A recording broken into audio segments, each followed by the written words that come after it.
নমস্কাৰ সকলোকে এলপিএনএমি sir YouTube চেনেললৈ স্বাগতম জনাইছো।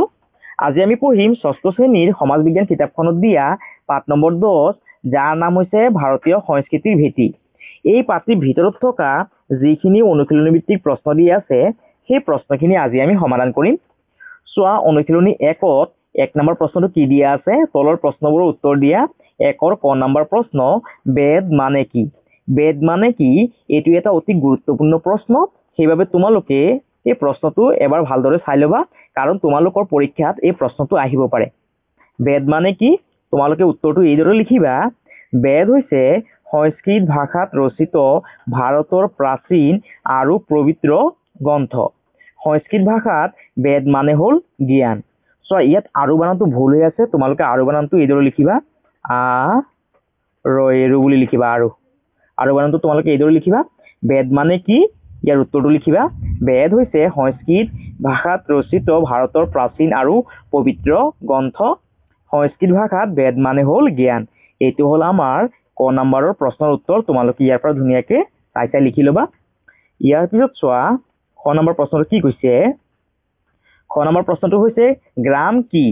ইয়াৰ উত্তৰটো লিখিবা। গ্ৰাম হ'ল কেইটামান কুল বা পৰিয়ালৰ সমষ্টি। এইটো হ'ল আমাৰ খ নম্বৰ প্ৰশ্নৰ উত্তৰ। তোমালোকে ইয়াৰ পৰা চাই ধুনীয়াকে লিখি ল'বা। ইয়াৰ পাছত গ নম্বৰ প্ৰশ্নটো চোৱা কি কৈছে। বৈদিক যুগৰ উল্লেখযোগ্য নাৰী কেইগৰাকীমানৰ নাম লিখা। ইয়াৰ উত্তৰটো লিখিবা। বৈদিক যুগৰ উল্লেখযোগ্য নাৰী কেইগৰাকীমানৰ নাম হ'ল বিশ্ববাৰা, লোপামুদ্ৰা, ঘোষ, অপলা আদি। এইটো হ'ল আমাৰ গ নম্বৰ প্ৰশ্নৰ উত্তৰ। তোমালোকে ইয়াৰ পৰা চাই ধুনীয়াকে লিখি ল'বা। তাৰ পাছত চোৱা 2 নম্বৰ প্ৰশ্নটো কি কৈছে। বৈদিক যুগৰ সমাজ ব্যৱস্থাৰ বিষয়ে এটি টোকা লিখা। যেতিয়া আমাক টোকা লিখিব দিয়ে তেতিয়া আমি অলপ বহলাই লিখিব লাগিব। ইয়াৰ উত্তৰটো এনেধৰণে লিখিবা। বৈদিক যুগৰ সমাজ পিতৃ প্ৰধান আছিল। পিতৃ আছিল পৰিয়ালৰ মুৰব্বী। পৰিয়াল আছিল আটাইতকৈ সৰু গোট যাক কুল বা গৃহ বুলি জনা গৈছিল। গৃহ বা পৰিয়ালৰ মুৰব্বীজনক গৃহপতি বোলা হৈছিল। তদুপৰি আমি গ্ৰাম, বিশ আৰু জনৰ কথাও পাওঁ। গ্ৰাম হ'ল কেইটামান কুল বা পৰিয়ালৰ সমষ্টি। গ্ৰামৰ মুৰব্বীজনক গ্ৰামণী বোলা হৈছিল। ইয়াত চোৱা সৰু বানানটো ভুল হৈ আছে আৰু ইয়াত আৰু বানানটো ভুল হৈ আছে। তোমালোকে সৰু বানানটো এইদৰে লিখিবা, সৰু বুলি লিখিবা, আৰু বানানটো এইদৰে লিখিবা, আৰু বুলি লিখিবা। আৰু তাৰপিছত চোৱা কি কৈছে, গ্ৰামৰ মুৰব্বীজনক গ্ৰামণী বোলা হৈছিল।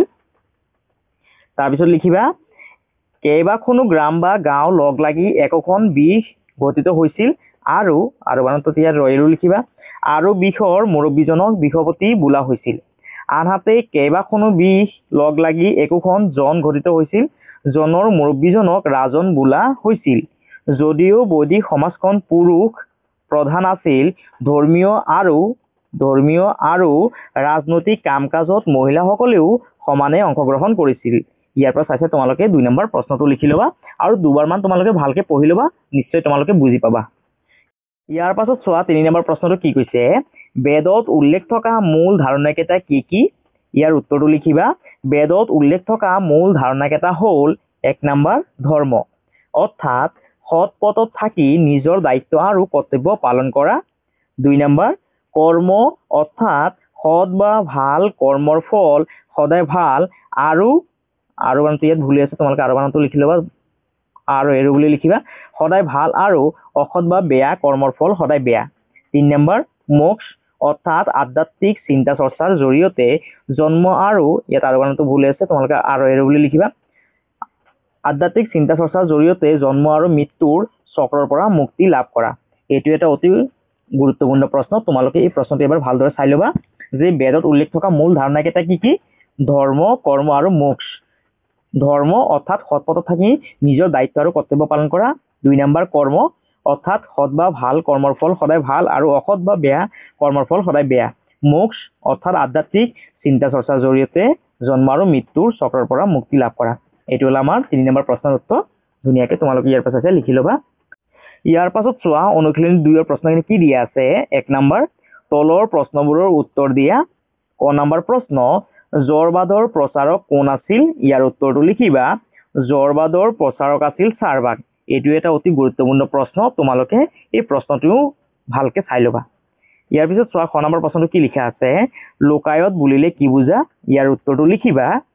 চাৰ্বাক তথা তেওঁৰ অনুগামীসকলে জড় বস্তুকে পৰম সত্তা বুলি স্বীকাৰ কৰে, সেয়েহে এই মতবাদক জড়বাদ বুলি কোৱা হয়। জড়বাদ সাধাৰণ মানুহৰ মাজত লোকপ্ৰিয় হোৱাৰ কাৰণে ইয়াক লোকায়ত বুলিও জনা যায়। এইটো হ'ল আমাৰ খ নম্বৰ প্ৰশ্নৰ উত্তৰ। তোমালোকে ইয়াৰ পৰা চাইছে ধুনীয়াকৈ লিখি ল'বা। ইয়াৰ পিছত চোৱা গ নম্বৰ প্ৰশ্নটো কি কৈছে, কোনে প্ৰথম জড়বাদৰ ধাৰণা প্ৰকাশ কৰিছিল?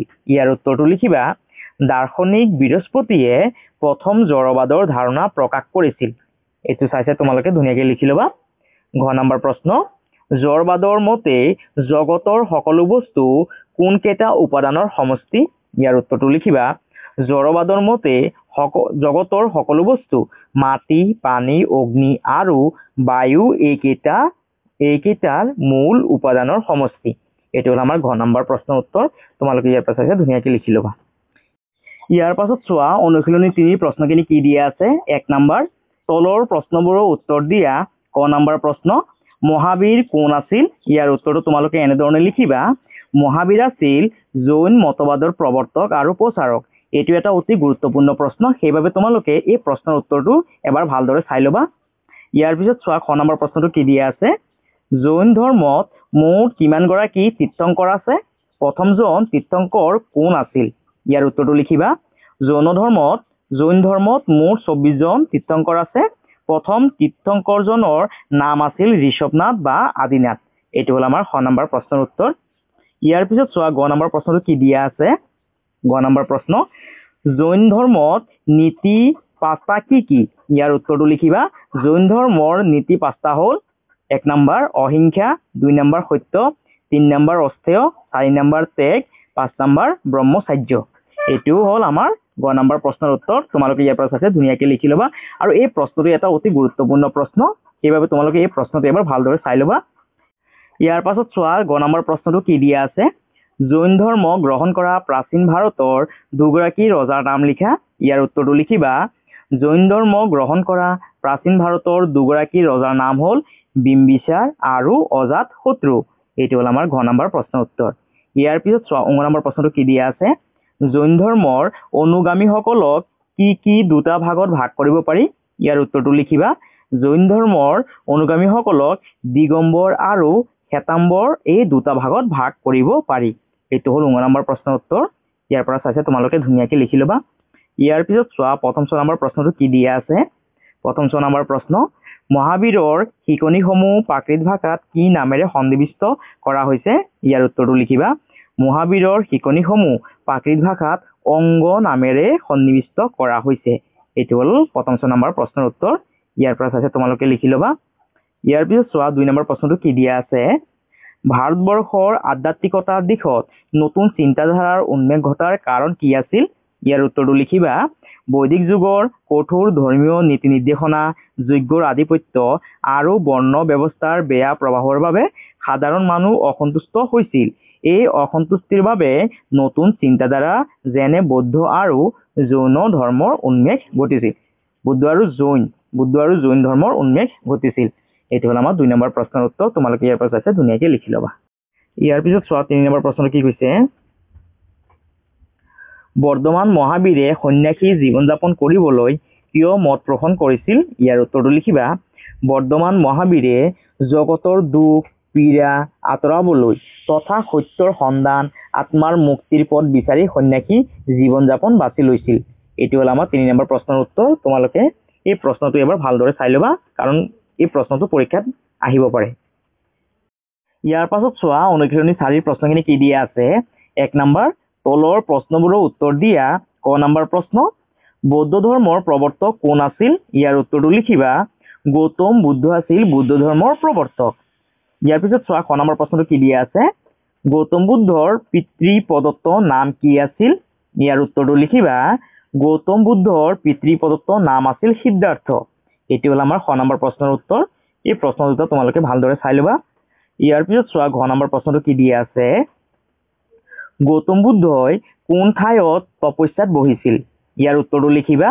গৌতম বুদ্ধই বোধগয়া নামৰ ঠাইত তপস্যাত বহিছিল। ইয়াৰ পিছত চোৱা ঘ নম্বৰ প্ৰশ্নটো কি দিছে। বোধিদ্ৰম বুলি কোনজোপা গছক কোৱা হয়? ইয়াৰ উত্তৰটো লিখিবা বোধিদ্ৰম বুলি আহঁত গছক কোৱা হয়। এইটো এটা অতি গুৰুত্বপূৰ্ণ প্ৰশ্ন। এই প্ৰশ্নটো তোমালোকে ভালদৰে চাই ল'বা। ইয়াৰ পিছত চোৱা 9 নম্বৰ প্ৰশ্নটো কি দিয়া আছে। বৌদ্ধ মতবাদৰ মূল 4টা মহৎ সত্য কি? ইয়াৰ উত্তৰটো লিখিবা বৌদ্ধ মতবাদৰ মূল 4টা মহৎ সত্য হৈছে 1 নম্বৰ পৃথিৱীখন দুখময়, 2 নম্বৰ মানুহৰ আশা আকাংক্ষাৰ পৰা দুখৰ উৎপত্তি হয়, 3 নম্বৰ আশা আকাংক্ষাৰ দমন কৰি ৰাখিলে মুক্তি সম্ভৱ হয়, 4 নম্বৰ সেই মুক্তিৰ বাবে অষ্টমাৰ্গ বা 8টা পথ অনুসৰণ কৰাৰ প্ৰয়োজন আছে। অষ্টমাৰ্গ হ'ল সৎ চিন্তা, সৎ সিদ্ধান্ত, সৎ বাক্য, সৎ আচৰণ, সৎ কৰ্ম, সৎ চেষ্টা, সৎ স্মৃতি আৰু সৎ ধ্যান। এইটো হ'ল আমাৰ 9 নম্বৰ প্ৰশ্নৰ উত্তৰ। এই প্ৰশ্নটো এটা বহুত গুৰুত্বপূৰ্ণ প্ৰশ্ন, সেইবাবে তোমালোকে এই প্ৰশ্নটো ভালদৰে চাই ল'বা। ইয়াৰ পিছত চোৱা প্ৰথম 6 নম্বৰ প্ৰশ্ন, বৌদ্ধ ধৰ্মৰ মূল গ্ৰন্থখনৰ নাম কি? ইয়াৰ উত্তৰটো লিখিবা বৌদ্ধ ধৰ্মৰ মূল গ্ৰন্থখনৰ নাম হৈছে ত্ৰিপিটক। দ্বিতীয় 6 নম্বৰ প্ৰশ্ন, বৌদ্ধ ধৰ্মৰ গণশিক্ষাৰ কেন্দ্ৰ 3টা কি আছিল? ইয়াৰ উত্তৰটো লিখিবা বৌদ্ধ ধৰ্মৰ গণশিক্ষাৰ কেন্দ্ৰ 3টা আছিল নালন্দা, বিক্ৰমশিলা, তক্ষশিলা। এইটো হ'ল আমাৰ দ্বিতীয় 6 নম্বৰ প্ৰশ্নৰ উত্তৰ। তোমালোকে ইয়াৰ পৰা চাইছে ধুনীয়াকৈ লিখি ল'বা। ইয়াৰ পিছত চোৱা প্ৰশ্নটো কি দিয়া আছে। 2 নম্বৰ প্ৰশ্ন, বৌদ্ধ ধৰ্মৰ মূল মতবাদ কেইটা বৰ্ণনা কৰা? ইয়াৰ উত্তৰটো লিখিবা বৌদ্ধ ধৰ্মৰ মূল মতবাদ কেইটা হ'ল অহিংসা, সমতা, 4টা মহৎ সত্য আৰু অষ্টমাৰ্গ। অহিংসা নীতিত বিশ্বাসী বৌদ্ধ ধৰ্মৰ মূল হ'ল 4টা মহৎ সত্য আৰু অষ্টমাৰ্গ। বৌদ্ধ ধৰ্ম মতে ভাল জীৱন যাপন কৰিবৰ বাবে বলি বিধান বা যাগ যজ্ঞৰ প্ৰয়োজন নাই। বৌদ্ধ ধৰ্ম জাতিভেদ প্ৰথাৰো বিৰোধিতা কৰিছিল। তোমালোকে ইয়াৰ পৰা চাই ধুনীয়াকৈ এই 2 নম্বৰ প্ৰশ্নৰ উত্তৰটো লিখি ল'বা। ইয়াৰ পিছত চোৱা 3 নম্বৰ প্ৰশ্নটো কি কৈছে, ভাৰতৰ সভ্যতা সংস্কৃতিৰ প্ৰতি বৌদ্ধ ধৰ্মৰ অৱদানৰ বিষয়ে লিখা। ইয়াৰ উত্তৰটো লিখিবা বৌদ্ধ ধৰ্মে ভাৰতৰ সভ্যতা সংস্কৃতিত নৈতিকতা, শিক্ষা, কলা আৰু সাহিত্যৰ ক্ষেত্ৰত বিশেষ অৱদান ৰাখে। বৌদ্ধ ধৰ্মৰ অহিংসা আৰু সাম্যবাদী চিন্তাই সমাজত ধৰ্মীয় সহিষ্ণুতা আনে। সাঁচী, বল্লভী, নালন্দা আদি স্তূপসমূহো বৌদ্ধ ধৰ্মৰে অৱদান। গান্ধাৰ চিত্ৰশিল্প, অজন্তা, ইলোৰাৰ গুহা চিত্ৰসমূহ বৌদ্ধ ধৰ্মৰ উৎকৃষ্ট নিদৰ্শন। বৌদ্ধসকলে স্তূপৰ উপৰিও চৈত্য আৰু বিহাৰ নিৰ্মাণ কৰি ভাৰতৰ স্থাপত্যৰ ক্ষেত্ৰখনলৈ বৰঙণি আগবঢ়াই থৈ গৈছে। এইটো হ'ল 3 নম্বৰ প্ৰশ্নৰ উত্তৰ। তোমালোকে ইয়াৰ পৰা চাইছে ধুনীয়াকৈ লিখি ল'বা। ইয়াত কৈছে যে ভাৰতৰ সভ্যতা সংস্কৃতিৰ প্ৰতি বৌদ্ধ ধৰ্মৰ অৱদান কি আছিল? তোমালোকে ইয়াৰ পৰা চাইছে ধুনীয়াকৈ উত্তৰটো লিখি ল'বা। ইয়াত ধুনীয়াকৈ লিখি দিয়া আছে। ইয়াৰ পিছত চোৱা অনুশীলনী 5ৰ প্ৰশ্নখিনি কি দিয়া আছে। 1 নম্বৰ তলৰ প্ৰশ্নবোৰৰ উত্তৰ দিয়া। ক নম্বৰ প্ৰশ্ন, জনজাতি বুলিলে কি বুজা? এইটো এটা অতি গুৰুত্বপূৰ্ণ প্ৰশ্ন। এই প্ৰশ্নটো তোমালোকৰ পৰীক্ষাত আহিব পাৰে, সেইবাবে তোমালোকে এই প্ৰশ্নটো ভালদৰে চাই ল'বা। জনজাতি বুলিলে কি বুজা? ইয়াৰ উত্তৰটো লিখিবা জনজাতি বুলিলে সেইসকল জাতি বা জনগোষ্ঠীক বুজোৱা হয় যিবোৰৰ নিজস্ব সাংস্কৃতিক পৰিচয়, ভাষা, ৰীতি-নীতি, পৰম্পৰা আৰু সমাজ ব্যৱস্থা থাকে আৰু যিবোৰ সাধাৰণ মূল সমাজৰ পৰা কিছু পৰিমাণে পৃথক বা ভিন্নভাষিক হিচাপে চিনাক্ত হয়। ইয়াত আৰু বানানটো ভুলকৈ দিয়া আছে, তোমালোকে আৰু বানানটোত এই ধৰণৰ লিখিবা আৰু এইটো বুলি লিখিবা। য'ত তোমালোকে এনেকৈ আৰু বানানটো দেখিছা তাত এই আৰুটো নিলিখি পেলাই এনেধৰণে তোমালোকে আৰু বানানটো লিখিবা আৰু এইটো বুলি লিখিবা। এইটো হ'ল আমাৰ ক নম্বৰ প্ৰশ্নৰ উত্তৰ। জনজাতি বুলিলে কি বুজা? জনজাতি বুলিলে সেইসকল জাতি বা জনগোষ্ঠীক বুজোৱা হয় যিবোৰৰ নিজস্ব সাংস্কৃতিক পৰিচয়, ভাষা, ৰীতি-নীতি, পৰম্পৰা আৰু সমাজ ব্যৱস্থা থাকে আৰু যিবোৰ সাধাৰণ মূল সমাজৰ পৰা কিছু পৰিমাণে পৃথক বা ভিন্নভাষিক হিচাপে চিনাক্ত হয়। এইটো হ'ল আমাৰ ক নম্বৰ প্ৰশ্নৰ উত্তৰ। ইয়াৰ পিছত চোৱা খ নম্বৰ প্ৰশ্নটো কি লিখা আছে। জনজাতিবোৰৰ অতীতৰ বিষয়ে কোনবোৰ উৎসৰ পৰা জানিব পাৰো? ইয়াৰ উত্তৰটো লিখিবা জনজাতিবোৰৰ অতীতৰ বিষয়ে জানিব পৰা উৎসসমূহ হ'ল লোককথা, লিখিত ইতিহাস, মৌখিক পৰম্পৰা, ঔপনিৱেশিক নথিপত্ৰ, লোকগীত আৰু গাথা আদিৰ জৰিয়তে জানিব পাৰি। ইয়াৰ পৰা চাইছে তোমালোকে খ নম্বৰ প্ৰশ্নৰ উত্তৰটো লিখি ল'বা। ইয়াৰ পিছত চোৱা গ নম্বৰ প্ৰশ্নটো কি কৈছে দনিপল উপাসনা কোন জনগোষ্ঠীৰ লোকে কৰে ইয়াৰ উত্তৰটো লিখিবা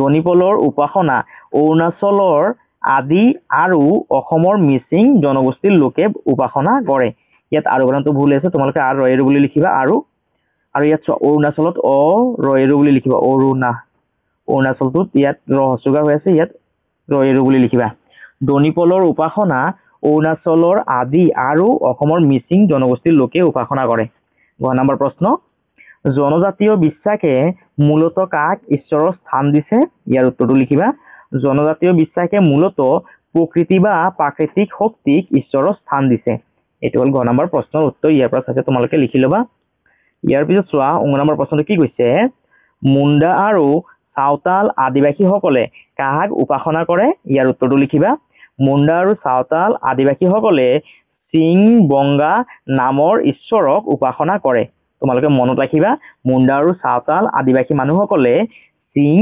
বংগা নামৰ ঈশ্বৰক উপাসনা কৰে এইটো এটা অতি গুৰুত্বপূৰ্ণ প্ৰশ্ন এই প্ৰশ্নটো তোমালোকে মনত ৰাখিবা প্ৰশ্নৰ উত্তৰটো মনত ৰাখিবা ইয়াৰ পাছত চোৱা 2 নম্বৰ প্ৰশ্নটো কি কৈছে ভাৰতৰ জনজাতীয় বিশ্বাসসমূহৰ বিষয়ে চমুকৈ বৰ্ণনা কৰা ইয়াৰ উত্তৰটো লিখিবা তোমালোকে ভাৰতৰ জনজাতিসকলৰ বিশ্বাস প্ৰকৃতি আৰু পৰম্পৰাত আধাৰিত তেওঁলোকে গছ পাহাৰ নদী আদিক দেৱতা বুলি পূজা কৰে কিছুমানে জন্তু বা গছক কুলৰ পবিত্ৰ প্ৰতীক হিচাপে মানে প্ৰত্যেকেই প্ৰকৃতিৰ উপাদানসমূহৰ ভিতৰত কোনো চেতনা বা ঐশ্বৰিক উপস্থিতিৰ স্বীকৃতি দিয়ে এই বিশ্বাসসমূহ তেওঁলোকৰ জীৱন আৰু সংস্কৃতিত গভীৰভাৱে গাঁঠি পৰিছে আৰু এইটো হ'ল আমাৰ 2 নম্বৰ প্ৰশ্নৰ উত্তৰ তোমালোকে ইয়াৰ পৰা চাইছে ধুনীয়াকৈ লিখি ল'বা আৰু এইখিনি আছিল আমাৰ অনুশীলনী ভিত্তিক প্ৰশ্নৰ উত্তৰখিনি তোমালোকে ইয়াৰ পৰা চাইছে ধুনীয়াকৈ লিখি ল'বা আৰু যদি তোমালোকৰ যদি ভিডিঅ'টো যদি ভাল লাগিছে তেতিয়াহ'লে তোমালোকে চেনেলটো সাবস্ক্ৰাইব কৰিবা ভিডিঅ'টো শ্বেয়াৰ কৰিবা